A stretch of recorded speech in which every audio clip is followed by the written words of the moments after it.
keyboard warrior typed furiously, replying to each email one by one. He clenched his teeth, eyes wide, pounding away at the keys until finally every message was answered. But just moments later, new ones flooded in. These weren't ordinary emails. These were the prayers of the world. And as God, he had to respond. Too tired to bother, he simply clicked Select All and replied with a single stroke, granting every wish. People cheered, threw parties, and celebrated. But chaos soon followed. Millions hit the lottery jackpot, bankrupting the system. Furious crowds filled the streets, smashing and burning everything in sight. Terrified, he wandered through the riots, desperate to make things right. But the world had gone mad, too overwhelming to fix. He returned to the very building where it all began, seeking guidance. Just when he felt completely lost, God appeared once again. The man had once promised to clean the old man's floor, and as a reward, God offered him wisdom instead of miracles. God reminded him that true change comes from action, not shortcuts. Enlightened, the man abandoned his divine powers and began solving problems with his own two hands. Slowly, order returned, and finally, he had time to win back his girlfriend.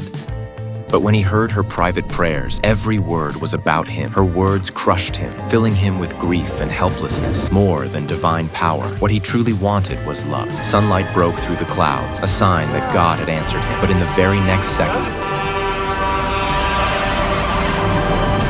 he finally saw God. Only now he was already dead. God wrapped an arm around his shoulder, gentle and familiar, like an old friend. God asked the man to pray, to speak the one thing he truly wanted. But his first words were nothing more than hollow promises, like an election speech. What God wanted was honesty. So the man wished for someone who would love his girlfriend more than he ever did, who would keep her happy and make up for everything he owed her. His heart started beating again. He was rushed into the emergency room, his girlfriend by his side, full of tears and worry. At last, she understood her own true feelings. After everything, the two finally reconciled, and the man, content at last, never cursed God again.